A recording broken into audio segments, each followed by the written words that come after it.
Hello guys and welcome to Skynomics academy. मेरा नाम सुनील कुमार यादव है और आज से हम लोग इंग्लिश को डिस्कस करने वाले हैं 2025 और 26 के बोर्ड एग्जाम के लिए।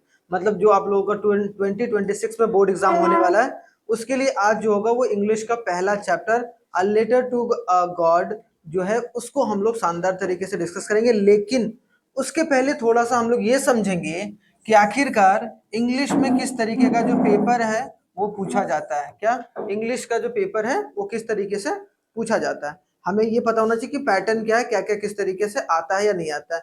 क्योंकि यहाँ पर जो कुछ लगातार जो आपको सारे वीडियोस देखने को मिलेंगे चैप्टर्स के तो मिलेंगे ही, साथ ही साथ हम बीच बीच में जो है ग्रामर्स, लेटर्स और पैसेज को कैसे एक तरीके से सॉल्व करते हैं उनका भी टिप्स एंड ट्रिक्स है वो देता चलूंगा। उससे क्या होगा कि हमें सिर्फ ग्रामर का ऐसा पार्ट में, इंग्लिश में ग्रामर एक ऐसा पार्ट होता है जहां आप नंबर को बहुत सिग्निफिकेंटली जो है वो स्कोर कर सकते हो। लैंग्वेज में क्या, लिटरेचर में क्या भाई, लिटरेचर में अगर आता है तो आता है, नहीं आता तो नहीं आता है, सिंपल सा है। नहीं तो अगर आता भी है तो थोड़ा बहुत आप उसको लपेट के लिख सकते हैं, लपेटना बहुत जरूरी है। अगर आप लपेट के नहीं लिखना आता है आपको तो हो सकता है कि आप उतना वर्ड लिमिट तक नहीं पहुंच पाए, लेकिन लपेटने के लिए भी अगर आपको थोड़ा सा उसके लिए जानना जरूरी है, तो वो हम लोग एक तरीके से यहाँ पर देखेंगे। तो आज सबसे पहले बेसिक डिस्कस करते हैं, ठीक है। बेसिक किसके लिए भाई, 2025 और 26 के लिए, ठीक है। इसमें अगर देखा जाए सबसे पहले कि आपका पेपर आता कितने मार्क्स का है भाई, आपको पता है कितने मार्क्स का, टोटल 80 मार्क्स थ्योरी रहता है, 20 मार्क्स आपका इंटरनल रहता है। उसमें जो है रीडिंग कॉम्प्रिहेंशन देखो 20 मार्क्स का है। अब रीडिंग कॉम्प्रिहेंशन क्या है, सिंपल सी बात है भाई कि अगर आपकी रीडिंग अच्छी है, अब रीडिंग के माध्यम से आप 20 नंबर ला सकते हो, लेकिन आप उसको रीड अच्छे से करो। क्योंकि अगर रीड अच्छे से हम पैसेज को, एक तो है भाई रीड करके फिर क्वेश्चंस को करते हैं, लेकिन हमें करना क्या चाहिए, पहले क्वेश्चंस को पढ़ो कि जो पैसेज के क्वेश्चंस दिए हुए हैं वो क्या क्या है, ठीक है। थोड़ा सा एक बार पहला 1 मिनट में हमने क्वेश्चन पढ़ लिया, उसके बाद जाओ पैसेज पर, ताकि तुमको ये पता रहे कि जो क्वेश्चन पूछा गया है वो किस तरीके का है। क्योंकि अगर आपको पता नहीं होगा क्वेश्चन किस तरीके का है तो हो सकता है कि आपको थोड़ा सा परेशानी देखने को मिल सकता है। तो सबसे पहला तो रीडिंग स्किल में रीडिंग हैबिट, इसके बारे में भी हम सेपरेटली बताऊंगा मैं। उसके बाद writing skills and grammar 20 number का। अब देखो ये 40 नंबर आपका फ्री फोकट का एक तरीके से मान लो। अगर थोड़ा बहुत ग्रामर, अगर राइटिंग स्किल्स आपने सीख लिया, लेटर वगैरह पैराग्राफ राइटिंग वगैरह सीख लिया, एनालिटिकल पैराग्राफ किस तरीके से हम लोग देखते हैं, अगर उन सब सारी चीजों को समझ लिए तो आप आराम से यहाँ पर 40 नंबर ला सकते हो। और लैंग्वेज थ्रू लिटरेचर, देखो यहाँ भी एक वर्ड का इस्तेमाल किया गया है, देख रहे हो सीबीएसई ने करा है कि लिटरेचर किसके through, language, language through literature, मतलब लिटरेचर से आपको लिखना आना चाहिए। तो उसमें से 40 नंबर का मतलब जितना भी आपका चैप्टर है, टोटल 21 चैप्टर है, आई होप सो उतने के आसपास है। तो उन सब सारे चैप्टर्स से आपका मतलब आप देखो तो अगर सारे चैप्टर्स को मिला दिया जाए तो उसका वेटेज आपको 2-3 नंबर का देखने को मिल रहा है। लेकिन वैसा ऑप्शन में आता है तो ऑप्शन में तो जनरली क्या होता है कि एक चैप्टर अगर आप उसमें से 2-3 चैप्टर ना भी करो तो चल जाता है। क्यों, क्योंकि ऑप्शन में वो चीज पकड़ में आ जाता है। उसका भी ट्रिक बताऊंगा कि कैसे आपको चैप्टर छोड़ने चाहिए, जब मैं चैप्टर्स के बारे में कभी एक अलग से वीडियो बनाऊंगा तो, ठीक है। जैसे बीच बीच में मोटिवेशन भी जरूरत है, नहीं तो क्या होगा, बिना मोटिवेटेड इंसान जो होता है वो क्या होता है, जानवर के समान होता है हाँ सही बात है। एनिमल को सिर्फ मोटिवेशन रहता है शिकार के लिए, हमें बहुत सारी चीजों के लिए, समाज की भलाई के लिए बहुत सारी चीजें, तो उसके लिए या फिर हम अपना भलाई, पहले समाज की भलाई तो बाद में भाई, 10वीं क्लास में हम अपना भला करने के लिए हमें एक तरीके से प्रिपेयर रहना पड़ेगा। तो 80 मार्क्स के आते हैं यहाँ पर, ये तो बात पता ही है। उसके बाद देखो क्या है, उसके बाद reading section number A, section number B में आपका क्रिएटिव राइटिंग और स्किल्स। रीडिंग में पहला एक डिस्कर्सिव पैसेज आएगा 400 से 400 450 वर्ड में। केस बेस्ड फैक्चुअल जो पैसेज है, चाहे विजुअल इनपुट्स हो चाहे उसमें स्टैटिस्टिकल डेटा हो, तो डेटा वगैरह दे देगा, ग्राफ व्राफ दे देगा, उसके हिसाब से पैसेज वगैरह रहेगा। तो आपको देखने को मिल रहा है कि यहाँ पर एक तरीके से कितना, हाँ नहीं, चार पैसेज रहता है, 400-500 का वर्ड का पैसेज दिया रहेगा, उसमें क्वेश्चन आंसर रहेगा नीचे, पैसेज है ना ये, मतलब रीडिंग है ठीक है। नहीं, 405 देखो क्रिएटिव राइटिंग स्किल्स में आपको देखने को मिलेगा ग्रामर है 20 नंबर का, और ये 20 नंबर, सॉरी 10-10 नंबर का ये है, 10 ये नंबर 10 नंबर ये, मतलब 10 नंबर इन सब सारे से। Tenses, modal, subject verb, concord वो भी पढ़ेंगे, डिटरमाइनर्स, रिपोर्टेड स्पीच, उसमें command request, statement question, determinant, determiner, तो ये सब सारे जो है ग्रामर के पार्ट हैं। तो हम लोग 5-6 लेक्चर में ग्रामर कंप्लीट कर लेंगे, बाकी उसके बाद क्वेश्चंस की प्रैक्टिस तो बीच बीच में करते रहेंगे, ठीक है। उसके बाद देखो फॉर्मल लेटर बेस्ड क्वेश्चंस आएंगे भाई आपको राइटिंग में, या फिर राइटिंग एंड एनालिटिकल पैराग्राफ। जो पैराग्राफ लिखना होता है, आपको एक चार्ट दिया जाता है, ग्राफ दिया जाता है, मान लो गरीबी के ऊपर एक चार्ट दे दिया, जैसे हमने सेक्टर्स ऑफ इंडियन इकोनॉमी में पढ़ा था। अब मान लो उस गरीबी से एक चार्ट दिया भाई, अब चार्ट को बोला कि आप एक्सप्लेन करो कितने वर्ड में, 100 से 120 वर्ड में। समझ रहे हो? तो आपको पैटर्न छपा होना चाहिए कि भाई एक एनालिटिकल पैराग्राफ जो है वो आएगा ही आएगा। तो मतलब हमें कभी भी, हम एसएसटी भी पढ़ रहे हैं, आप सोचो कि एसएसटी पढ़ रहे हो, मतलब कोई ग्राफ आया एसएसटी में, कोई चार्ट आया, तो उसके थ्रू भी हम आंसर्स को देखते हैं भाई, वहां पर एक्सप्लेन करते हैं, तो वहां से तो अपनी समझ को डेवलप कर सकते हो। क्योंकि एक ऐसा सब्जेक्ट है इंग्लिश जिसमें आपको थोड़ा बहुत भी अगर मेहनत कर लिए तो फिर आप बहुत अच्छा स्कोर कर सकते हो। तो एक फॉर्मल लेटर आ रहा है भाई, जो भी सिचुएशन दिया रहेगा, और आउट ऑफ 2 क्वेश्चन, इसमें 2 क्वेश्चन रहेंगे, उसमें से एक करने होंगे, और इसमें भी आउट ऑफ मतलब 2 क्वेश्चन 1 क्वेश्चन करने होते हैं, मतलब इसमें भी ऑप्शन, इसमें भी ऑप्शन। क्लियर हो गया? अब यहाँ पर ग्रामर में जैसा कि यहाँ पर मेंशन किया हुआ वो रहेगा। उसके बाद आपका अगर देखने को मिलेगा तो लिटरेचर में आपको पता ही है ये सब, इसमें पता होने का फर्स्ट फ्लाइट है और फुटप्रिंट विदाउट फिट है। अब यहाँ पर देखो सबसे पहला कि 4 out of 5 short answer question, मतलब 5 क्वेश्चन दिया जाएगा, उसमें से आपको कितना करना है, 4। ठीक है, उसको आंसर कितने करना है, 40 से 50 वर्ड में। अब ये 40 और 50 वर्ड में लपेट नहीं सकते हम, क्यों? इसमें लपेटोगे तो पकड़े जाओगे। क्यों? क्योंकि आप क्या कर रहे हो कि मान लो कि कोई क्वेश्चन पूछा, लेंचो के बारे में पूछ दिया, आप लपेट रहे हो पूरी कहानी की समरी को, आपको पता नहीं है तो। कि उसके कैरेक्टर के बारे में पूछा, आपने पूरा कि वो ये था, वो ये था, वो वहां गया, वो पोस्ट ऑफिस में गया, ऐसा गया, वैसा गया, नहीं लिख सकते हो। यहाँ पर आप टू दी पॉइंट रहोगे तभी। और ये कौन सी बुक से आएगा, फर्स्ट फ्लाइट से। मतलब फर्स्ट फ्लाइट में 5 क्वेश्चन है, उसमें से 4 करने हैं। दूसरा है second, 2 out of 3 question short answer type किससे रहेगा, फ्रॉम फुटप्रिंट विदाउट फिट से। तो आप देखने को मिल रहा है यहाँ पर भी कितना क्वेश्चन है भाई, 3 क्वेश्चन है, उसमें से आपको 2 क्वेश्चन करना है, मतलब यहाँ 4 क्वेश्चन करना है, यहाँ 6 क्वेश्चन करना है, शॉर्ट आंसर दोनों को मिलाकर। अब देखो 1 out of 2 long answer question किससे, फर्स्ट फ्लाइट से। अब फुटप्रिंट से कितना, ऑन द थीम, देख रहे हो यहाँ थीम के ऊपर, प्लॉट के ऊपर, इस सब सारे से क्वेश्चन आते हैं लंबे लंबे। तो हमें हर चैप्टर का जब थीम पढ़ेंगे तो उस पर हमारा फोकस रहना चाहिए कि हर चैप्टर का जो थीम है वो हमें याद है या नहीं है, कहना क्या चाह रहा है, जो राइटर ने लिखा है उस कहानी को, उसका एक समराइज जो पॉइंट ऑफ व्यू है, एक उसका उद्देश्य क्या है, उसका ऑब्जेक्टिव क्या है, कि आखिरकार उस कहानी से या उस पोयम से क्या समझाने की कोशिश कर रहा है।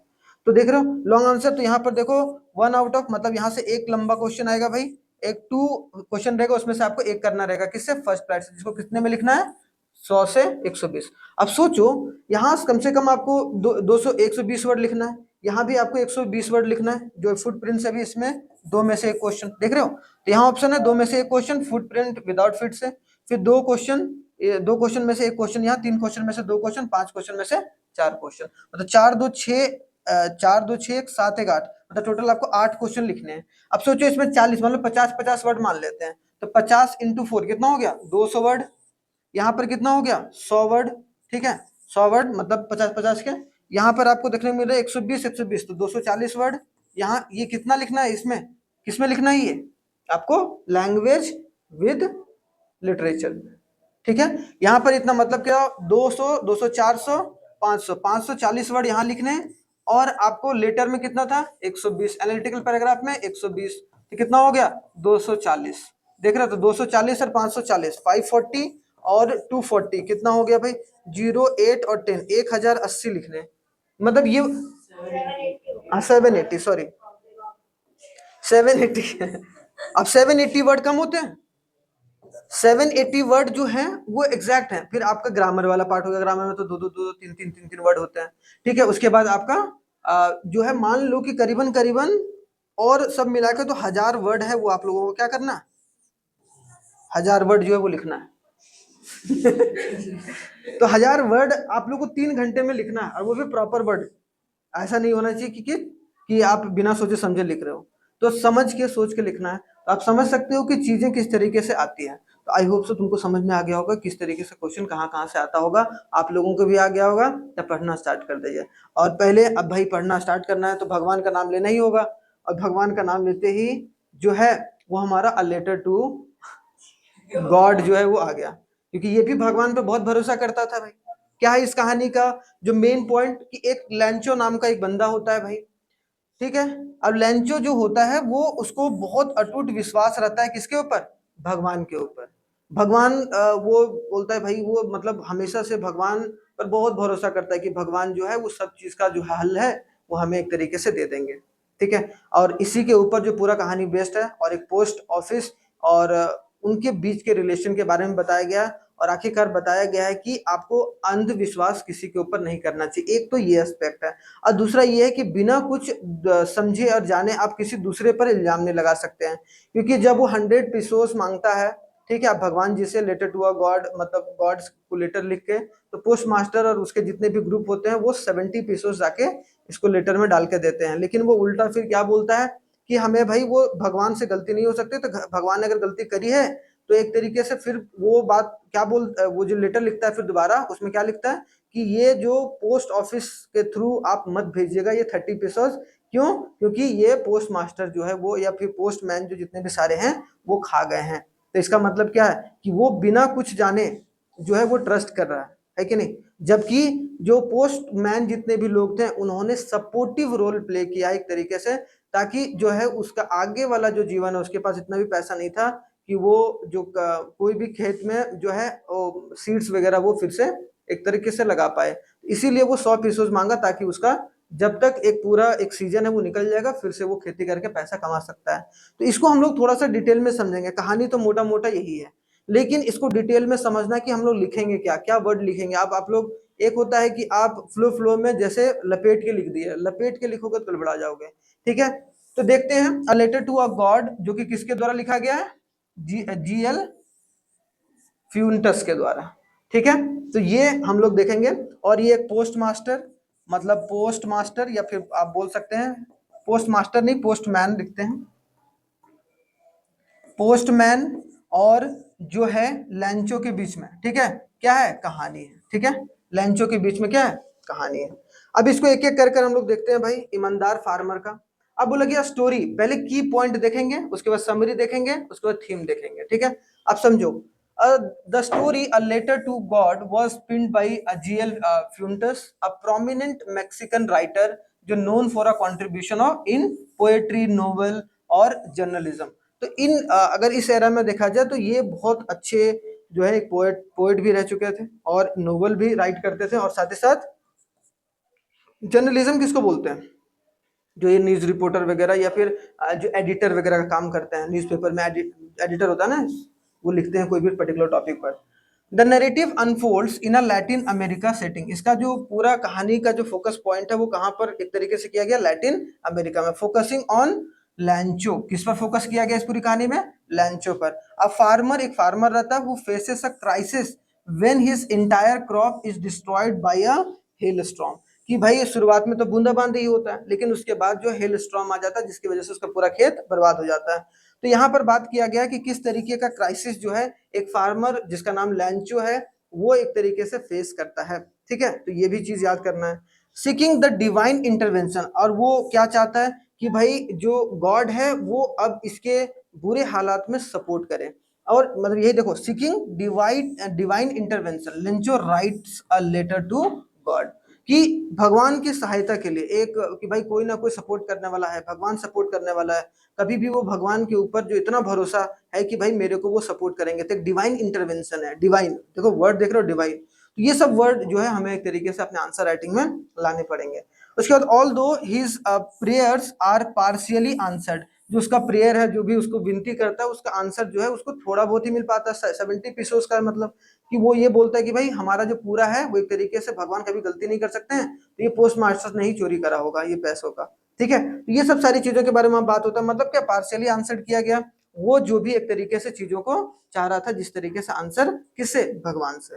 ही remains unappreciative and questions the integrity of the post masters, कि वो पोस्ट मास्टर्स या जितने भी पोस्टमैन थे उन लोगों की इंटीग्रिटी, उनकी ईमानदारी के ऊपर जो है वो ये सवाल उठाता है, जबकि वही लोग जो थे उनका जो वही लोग थे जिन्होंने जो है लैंचो की मदद करी थी।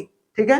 यहाँ पर हु जो एनोनिमसली जो है provides a financial aid in the name of the God, जो पोस्ट मास्टर या जो जितने भी पोस्टमैन थे सब मिलाकर जितने जिन्होंने हेल्प करा था उन्हीं को ये एक तरीके से उल्टा जवाब देता है by writing a letter again. ठीक है, अब आते हैं, ये तो हमने मोटा मोटा समझ लिया कि भाई की पॉइंट्स क्या क्या थे। अब आगे आते हैं थोड़ा सा समरी के ऊपर। तो Lencho was a dedicated farmer, एक डेडिकेटेड फार्मर था, and he was expecting a decent harvest. और वो क्या एक्सपेक्ट कर रहा था, क्योंकि वो एक खेतों में अनाज लगा रखा था और एक ऐसा जगह पर उसका था घर जहां पर आसपास में क्या था, एक तरीके से उसका जमीन रहता और पहाड़ के ऊपर इकलौता घर था उसका, और आसपास की वो फसल लगाता था। और फसल किसका था, कॉर्न का था। ठीक है, कॉर्न मतलब भुट्टा, उसका फसल था। वो ये एक्सपेक्ट कर रहा था कि भाई जो हार्वेस्ट होगा, जो हमारा अनाज अभी एक तरीके से निकल के आएगा वो अच्छा आएगा, तो हमारा जो अगला साल जो होगा वो जीवन अच्छे से गुजरेगा, ये एक्सपेक्ट कर रहा था। लेकिन however to his grief a hail storm came. शुरुआत में तो थोड़ा बहुत बारिश होता है, रेन होना शुरू होता है तो बहुत खुश हो जाता है। तो वो एक तरीके से घर से बाहर आकर वो फील करने लगता है कि भाई हाँ यार कितना अच्छा बारिश हो रहा है, अब थोड़ा सा अनाज और भी अच्छा होगा। लेकिन देखते ही देखते वहां पर क्या आ जाता है, हेल स्टॉर्म। अब हम लोग लिखते हैं स्टॉर्म लिख देंगे ना, हेल स्टॉर्म लिखना, बहुत भारी, जो सिल्वर के जैसा चमक रहा था जब वो गिर रहा था। तो ठीक है, hello storm came and destroy his harvest completely and लैंचो was very sad. और उसके बाद लैंचो जो है वो एक तरीके से सैड हो गया। अब यहाँ समझने वाली बात है कि जो रेन का हेल स्टॉर्म हो रहा था, ठीक है, हेल स्टॉर्म वो इतना जोर से हो रहा था कि वो किसके जैसा चमक रहा था, सिल्वर के जैसा, मतलब सिल्वर का सिक्का टाइप में इतना बड़ा बड़ा जो हेल स्टॉर्म, उतना बड़ा हेल स्टॉर्म आएगा तो आपकी अनाज को तो बर्बाद करना ही था। और वो एक तरीके से उसने करा भी। उसके बाद जो है वो लैंचो बहुत निराश हो गया बेटा। ठीक है, ये जो है वो बहुत एक तरीके से नाराज हो गया। अब उसके बाद देखो, हाइवर उसके बाद अब नाराज हुआ तो उसका मतलब ये नहीं है कि वो सर वर एकदम क्या हुआ कि एक टेस्ट में नंबर खराब आया पूरा एकदम रोने धोने लगे, वैसा नहीं किया। उसको विश्वास था। However he had a strong believe in God. Belief था, किसके ऊपर था, उसके गॉड के ऊपर बहुत ज्यादा जो है बिलीफ था। And he was certain that, और वो पूरी तरीके से चिंता मुक्त था कि भाई जो गॉड है वो मेरी हेल्प जो है वो करेंगे। Also he was an extremely straight forward man, और स्ट्रेट फॉरवर्ड मैन था कि नहीं भाई करेंगे, भगवान होते हैं, हमें भरोसा है। तो मतलब ऐसा नहीं कि घुमा घुमा के बात कर रहा है, क्योंकि अगर स्ट्रेट फॉरवर्ड मैन नहीं रहता तो एक तरीके से इसका कैरेक्टर निकल के आ रहा है कि नहीं। तो अगर बोलो लैंचो कैसा इंसान था, भाई स्ट्रेट फॉरवर्ड मैन था, कि उसके दिल में जो आता था वही बात बोलता था। उसको लगा कि भगवान ने एक तरीके से 100 पैसा भेजा था, 30 पैसा जो है पोस्टमैन या पोस्ट मास्टर ने रख लिया, तो वो फिर से लेटर लिख दिया। तो स्ट्रेट फॉरवर्ड था, मतलब हिचकिचाता नहीं था। मतलब एक होता है पाखंड इंसान, तो ठीक है, या फिर एक होता है कि जो अपनी चालाकी दिखा रहा है, ऐसा इंसान नहीं था, स्ट्रेट फॉरवर्ड था। हाँ एकदम, जो मन में आया जो दिल में आया वो बिल्कुल बोल दिया, कोई दिक्कत नहीं है, आपको चाहे बुरा लगे या अच्छा लगे, क्योंकि इसे अपने जो भी भगवान को मानता था उस पर एक तरीके से इसको अटूट विश्वास था। ठीक है, although working for a long time on on the farm he knew writing. अब उसके बाद वो सुबह सुबह भाई थोड़ा बहुत फार्म में काम करने लगा, वो फार्मिंग तो जानता ही था। ठीक है, तो फार्मिंग के साथ साथ उसको थोड़ा बहुत लिखना भी आता था। तो क्या क्या आता था उसको, एक तो फार्मिंग आता था क्योंकि वो फार्मर था, और उसके साथ साथ उसको लिखना भी आता था, मतलब ये लैंचो को क्या, पढ़ना और लिखना दोनों आता था। ठीक है, thus he composed a letter to a god. तो उसने सोचा कि अब लेटर को लिखा जाए, मतलब एक लेटर लिखा जाए किसको, गॉड को। ठीक है, और उसके बाद in the letter he asked the God. उसमें लेटर में उन्होंने लिखा, वो बोला, आस्क किया कि भाई ही इज 100 कि क्या बोला कि मुझे कितना चाहिए, 100 पीसोस। ये याद करना है, ठीक है, 100 रुपीज कोई कोई लिख देता है, तो आपको क्या लिखना है, 100 पीसोस जो है उसने अपने लेटर में लिखा कि मेरे को चाहिए, ताकि हम आगे एक तरीके से उसका जीवन याचन कर पाए हम अपना। 100 पीसोस उनकी लैंग्वेज में है, सबका अलग अलग करेंसी होता है, उसके हिसाब से तो अलग अलग होगा ना। लैटिन अमेरिका में उस वक्त जो पुराने जमाने में पीसोस बोलते थे, जैसे हम लोग पैसा बोलते थे ना पहले, सेम उसी तरीके से वहां पर पीसोस बोलते थे। तो बस वो तो करेंसी पर डिपेंड करता है। अब डॉलर है, अब एक एक डॉलर के मुकाबले अभी 85 रुपीज है, तो वही एक्सचेंज है। तो रुपया के मामले में हम लोग नहीं देख सकते, वहां उस जो लोकल एरिया में करेंसी चलता था वो पीसोस चलता था। तो उसने कितना, 100 पीसोस जो है वो एक तरीके से मांगा। At that point he went to the post office. उसके बाद वो शहर गया, पोस्ट ऑफिस गया, and put his letter into a post box. तो वो अपना जहां पर विलेज में रहता था भाई, विलेज में रहता था, वहां से वो अपना क्या कहाँ गया, अर्बन में गया, और वहां जाकर सिटी में गया, और वहां पर पोस्ट जो बॉक्स में था वो अपना चिट्ठी डाल के आ गया बढ़िया से। और उसमें लिखा हुआ था, उसकी चिट्ठी में ऐसे करके, उसके चिट्ठी में ऐसे लिखा हुआ था कि टू गॉड। अब टू गॉड लिखा हुआ था भाई, जैसे लिखते हैं ना कि हम लोग टू दिस टू दैट, ऐसे तो वहां लिखा था टू गॉड, भगवान को लिखते हैं ना, from from the Lencho to God, ऐसे लिखते हैं। तो फ्रॉम लैंचो टू गॉड लिखा हुआ था। तो इसका मतलब क्या है, उसने पोस्ट बॉक्स में डाल दिया। द पोस्टमैन, उसके बाद the postman remove the letter from the letter box. अब जैसे ही पोस्टमैन जो है वो लेटर को रिमूव करा, he read the address on it. अब जैसे ही वो सब पोस्ट बॉक्स खोलता है हर सुबह जा जाके भाई, तो वहां देखा कि भाई एक लेटर निकला, उसमें सब लेटर जैसे धीरे धीरे देखा तो एक में लिखा हुआ था he letter and laughed very much. जब उसने वो लेटर देखा टू गॉड वाला, तो वो एक तरीके से क्या हुआ, बहुत हंसा। एंड ऑल्सो ही रस्ड, उसके बाद वो भाग के पोस्टमैन कहाँ चला गया, पोस्ट मास्टर के पास, कि भाई देखिए देखिए ये क्या है, किसी ने भगवान को चिट्ठी लिख दिया भयंकर है। तो यहाँ देखो, and demonstrated to him that strange letter, और उसने वो थोड़ा सा भागते भागते गया, उसको थोड़ा स्ट्रेंज लगा कि भाई ये कौन सा इंसान है जो भगवान को लेटर लिख रहा है भयंकर, ठीक है। तो ये चीज है। उसके बाद हाउएवर या moreover the post master also laughed, उसके बाद जो पोस्टमैन के साथ पोस्ट मास्टर भी हंसने लगा कि भाई ये तो कुछ अजीब सा लग रहा है, ठीक है। In the same way when he saw the address of the God, जिस तरीके से जो है वो हंसा था पोस्टमैन, सेम उसी तरीके से पोस्ट मास्टर भी हंसने लगा, ठीक है। या फिर उस पर देख देख के थोड़ा सा आपस में बात बात करके के एक अलग तरीके का जो एक लाइट मोमेंट जो है वहां पर बन गया पोस्ट ऑफिस में। However on reading the letter, अब उसने देखा भाई क्या है, एक तरीके से लेटर में देखते हैं, क्योंकि भगवान को भेजा था, हम भेजे तो भेजे कहाँ, इससे अच्छा कि हम ही लोग पढ़ते हैं कि देखते हैं कहाँ। एक तो रहता कि एड्रेस रहता तो हम भेज देते कहीं पर, लेकिन वो एड्रेस की जगह पर टू गॉड लिखा हुआ था, तो इसका मतलब हम कहाँ करें भाई, कहाँ पोस्ट करें बताओ। तो उसने सोचा कि भाई देखते हैं रीडिंग करके, तो he got a very serious. उसके बाद जैसे ही पढ़ा तो वो सीरियस हो गया। He lauded this man who had unquestioned faith in the god and decided to help him in terms of money. अब जब वो लेटर खोलता है ना, तो ऐसा तो है, उसको भी एक समय लगता है पोस्ट मास्टर को कि भाई यार काश मेरा भी इतना जो विश्वास रहता वो भगवान के ऊपर होता, ठीक है।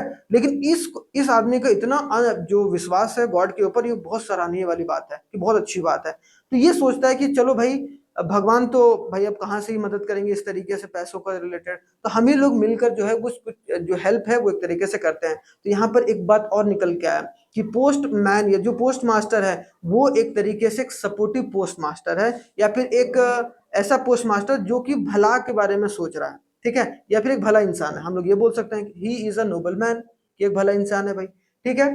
And decided to help him, और वो टर्म्स ऑफ मनी के रूप में नहीं, आज द एम्प्लॉयज, और जितने भी एम्प्लॉयज थे, पोस्टमैन थे या जितने भी जो लोग भी काम करने वाले थे, उन्होंने बोला भाई सब थोड़ा बहुत जितना भी आपको बन पा रहा है वो सब पैसा दे दो, ठीक है। अब the post office to give the charity, ऐसा मान लो कि हमने क्या कर दिया, चैरिटी कर दिया, हमने किसी को दान में दिया है, और वो किसी के भले के लिए ही है। मतलब ऐसा तो नहीं है कि वो ऐसे ही दान कर रहा था, वो किसी भले के लिए ही दान कर रहा था वहां पर, तो ये बात है। Moreover he give a part of his salary, उसने अपने एक जो पोस्ट मास्टर ने अपने पार्ट ऑफ द सैलरी भी दिया भाई उसने। However they are able to collect only a little more than half, मतलब कितना किया था, 70 पीसोस ही करा, ठीक है, पीसोस ही किया, ठीक है, 70 पीसोस ही कलेक्ट हो पाया। And the post master put the money in the envelope and it address to the Lencho, और फिर वो लेंचो के एड्रेस पर भेज दिया, वो इन्वेलप में डाल के, ठीक है। अब इसके बाद जो होता है, लेंचो फिर से आता है सिटी में भाई, कि देखते हैं कि भाई हमारा लेटर जो है वो भगवान ने एक्सेप्ट किया और आया कि नहीं आया। तो ऑन संडे, तो संडे का दिन था, Lencho once again came to the post office, post office आता है भाई। अब पोस्ट ऑफिस आने के बाद he asked if there was a letter for him, कि देखता है भाई क्या मेरा लेटर है या नहीं है, यहाँ पर पोस्ट मास्टर से पूछता है, ठीक है, कि लेटर है या नहीं है हमारे पास। उसके बाद the postman the took out the letter, फिर पोस्टमैन एक लेटर को निकालता है and handed it to the Lencho, और किसको दे देता है भाई, लैंचो को दे देता है। लैंचो वाज नॉट सरप्राइज, अब जैसे वो पोस्ट मास्टर जो है खिड़की तरफ से देख रहा होता है, खिड़की तरफ से देख रहा होता है कि भाई देखते हैं इसका रिएक्शन कैसे होता है, लेकिन वो बिल्कुल ऐसे सरप्राइज नहीं था, मतलब उसको ऐसा था कि पूरा विश्वास था कि भगवान इसका जवाब जो है वो देंगे ही देंगे, मतलब उसे कोई भी ऐसा नहीं लग रहा था कि नहीं देंगे, मतलब देंगे देंगे भाई, सिंपल सी बात है। आफ्टर सीइंग द मनी जो है बिल्कुल भी लैंचो सरप्राइज नहीं हुआ, not surprise at a moment, ठीक है, मतलब नॉट सरप्राइज, तो याद रखना है, नॉट सरप्राइज, सरप्राइज नहीं हुआ, ठीक है, पैसों को देखकर। But when he counted the money he become angry with a god.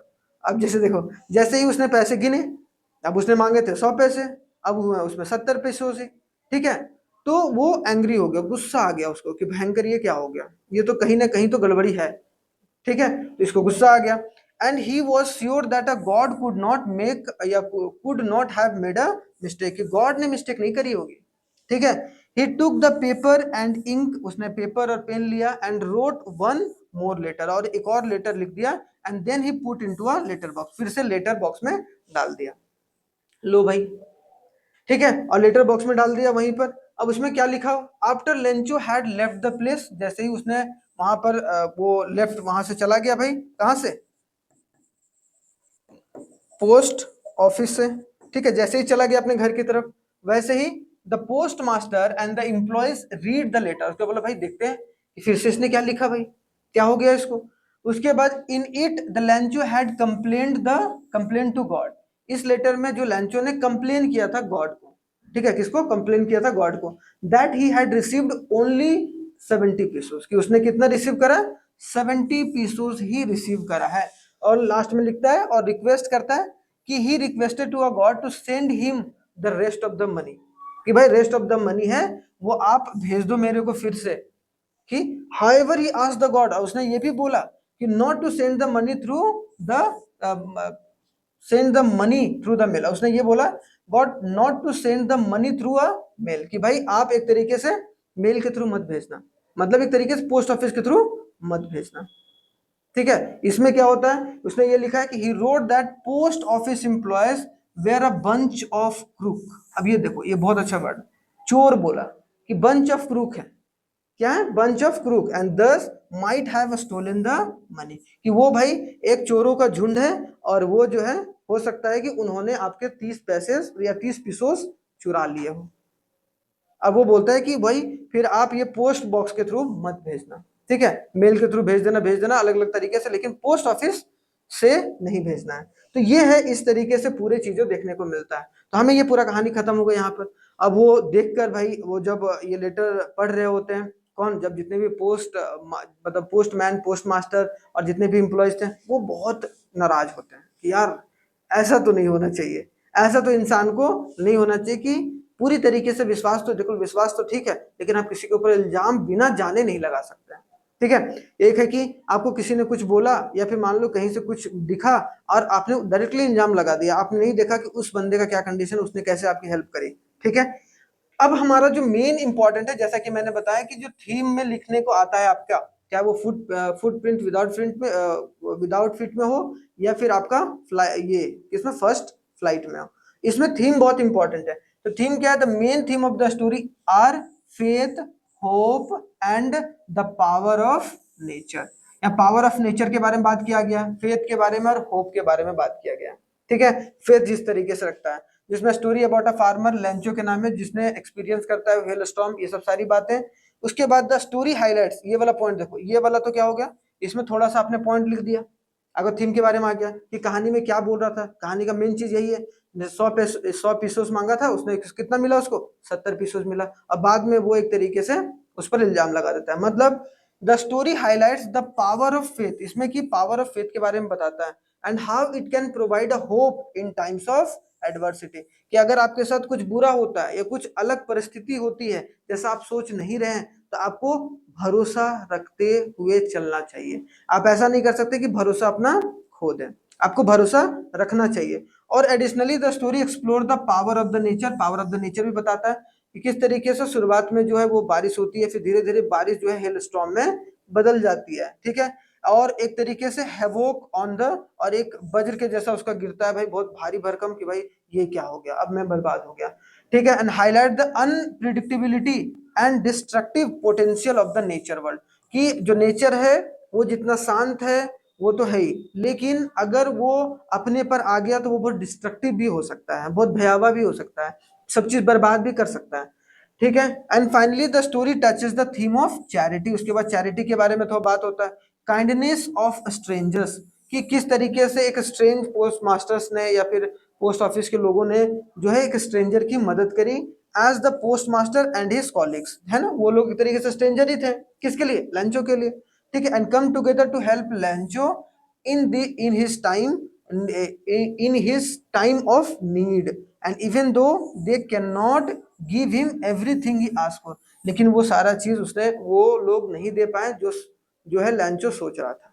तो ये सब क्या हो गया, हमारा थीम हो गया, जिसमें हम लोग ये बोल सकते हैं कि एक तो अपने फैमिली को मदद करने के लिए उसने एक तरीके से बहुत अच्छा जो है जो एक लेटर है वो लिखा, अच्छे मन से, अच्छे दिल से, लेकिन जो है बाद में पोस्टमास्टर पर ही इल्जाम जो है वो लगा देता है, ठीक है। तो ये बातें इंपॉर्टेंट है जो कि समझ के चलना है। मैसेज क्या है, message of the story is that faith and belief can move mountains, कि फेथ और जो बिलीफ है वो पहाड़ को भी हिला सकता है, या पहाड़ को भी मतलब पार करवा सकता है। अगर आपके पास जुनून है, वो फेथ है, वो बिलीफ है, तो इसलिए हमें हमेशा अपने जीवन में बिलीफ रखना चाहिए, फेथ रखना चाहिए। अगर आप फेथ रखते हो तो आप बहुत आगे जा सकते हो, चाहे आपकी सिचुएशन कैसी भी हो, आपको फेथ रखना जरूरी है। Lencho's faith in a god is unshakeable, वो ऐसा था कि उसको कभी भी हिला डुला नहीं सकते थे। He believes that a God will help him and no matter what, कि कैसे भी हो भगवान मेरा जो है वो हेल्प करेंगे ही करेंगे। The post master act of a kindness shows that even in difficult times people can come together to help each other, है ना। तो एक हेल्पिंग नेचर भी बताया कि भाई कैसा भी सिचुएशन हो, अब ऐसा तो नहीं कि पोस्टमैन या उसके एम्प्लॉयज लोग जो थे वो बहुत अमीर आदमी थे, लेकिन उन्होंने भी एक कलेक्टिवनेस दिखाया, एक हेल्पिंग नेचर दिखाया टुवर्ड्स लैंचो, टुवर्ड्स अ फार्मर लैंचो, ठीक है, टुवर्ड्स अ फार्मर लैंचो, ताकि उनका जो फैमिली है वो सही तरीके से नेक्स्ट ईयर तक पल पल पाए या कुछ समय तक पल पाए। तो एक हेल्पिंग नेचर भी हमें एक मैसेज देता है कि हमें एक दूसरे का हेल्प भी करना चाहिए, चाहे वो कोई भी इंसान हो, चाहे वो आप उसको जान रहे हो या ना जान रहे हो, लेकिन अगर आपके बस में है तो आप हमेशा हाथ बढ़ाइए। और हाथ बढ़ाने से क्या होता है भाई, हाथ बढ़ाने से हाथ जुड़ते हैं, और जब हाथ जुड़ते हैं तो एक जो फेथ है और बिलीफ है वो और भी मजबूत हो जाता है, ठीक है। ये कहानी से हम लोग ये बहुत सीख सकते हैं कि ये सब जो है मैसेज देना चाह रहा है, ठीक है, राइटर, क्लियर। लास्ट है, कुछ डिफिकल्ट वर्ड है, ये थोड़ा सा देखिए फटाफट यहाँ पर आप लोग देखो भाई इधर। पहला है क्रेस्ट, क्रेस्ट का मतलब क्या हो गया, टॉप ऑफ द हिल। उसके बाद डाउनपोर, डाउनपोर का मतलब हेवी रेन। इंटीमेटली मतलब क्या, थॉरोली। कर्टेन्स, कर्टेन्स का मतलब कवरिंग लाइक अ ड्रिप। उसके बाद आपको expression and aspect of face, अलग अलग तरीके का जो फेस का एस्पेक्ट, जो कि एक्सप्रेशन देखने के लिए मारा जा रहा था पोस्ट मास्टर, जब वो एक तरीके से वो लेटर खोल रहा था पोस्ट ऑफिस पे, कौन, लैंचो, क्लियर। उसके बाद plague, a cause of disaster, की डिजास्टर जैसा कोई सिचुएशन, जैसे हेल स्टॉर्म आ गया था, तो एक तरीके का हेल स्टॉर्म क्या था, उसके लिए डिजास्टर था भाई, ठीक है, डिजास्टर था, ये भी चीज है। प्रिडिक्ट मतलब क्या, से इन एडवांस, कि कुछ भी चीज हम अगर एडवांस में बोल रहे हैं तो प्रिडिक्ट है। एमिएबल, काइंड हार्टेड, तो काइंड हार्टेड यहीं पर आप लिख सकते हो यहाँ पर कि ऑल द पोस्ट मास्टर या the post master, postman and all his colleagues are a amiable या आर एन एमिएबल, ठीक है, अ काइंड हार्टेड या पीपल, समझ, तो एमिएबल लिख रहे हो, तो यहाँ पर काइंड हार्टेड नहीं लिख रहे हो आप, एमिएबल लिख रहे हो, तो आपका उसका सेंटेंस का खूबसूरती ऐसे बढ़ जाएगा, ठीक है। इसका कंसाइंस मतलब moral sense of the right और रॉन्ग, कि मोरल सेंस क्या होगा, गलत और सही का। चैरिटी का मतलब आप बेनिफेक्शन मतलब क्या, किसी को बिना कुछ जाने पहचाने आप एक तरीके से मदद कर रहे हो खुले दिल से, तो चैरिटी कर रहे हो। कंटेंटमेंट, सेटिस्फैक्शन, कि आपको किस चीज का सेटिस्फैक्शन, जैसे कौन सेटिस्फाइड नहीं हुआ था भाई, नॉट कंटेनमेंट, किस, कौन, लैंचो, ठीक है। कमेंट मतलब रिमार्क करना। ब्लो का मतलब hard stroke with a fist, और एक तरीके से क्रुक का मतलब रोग, और मतलब क्रुक, क्रुक का मतलब एक तरीके से चोर, ठीक है, बंच ऑफ क्रुक्स बोलते हैं, अब bunch of crook, bunch of crook, तो वहां एक तरीके से आपको देखने को मिलता है, ठीक है। तो हमारा यहाँ पर एक तरीके से पूरा ये जो कहानी है वो हमारा कंप्लीट होता है, और इसमें हमें यही समझ में आता है कि किस तरीके से आपको फेथ और बिलीफ जो है वो हमेशा जिंदा रखना चाहिए। चलिए, आई होप सो आपको समझ में आ गया होगा पूरी कहानी, और शुरुआत में मैंने थोड़ा सा डिस्कस करा है कि किस तरीके का पेपर जो है कहाँ कहाँ से कितने कितने क्वेश्चंस आते हैं, तो वो आप जरूर देख के चलिएगा। थैंक यू वेरी मच, जय हिंद, मिलते हैं नेक्स्ट क्लास में बहुत ही शानदार तरीके से, धन्यवाद।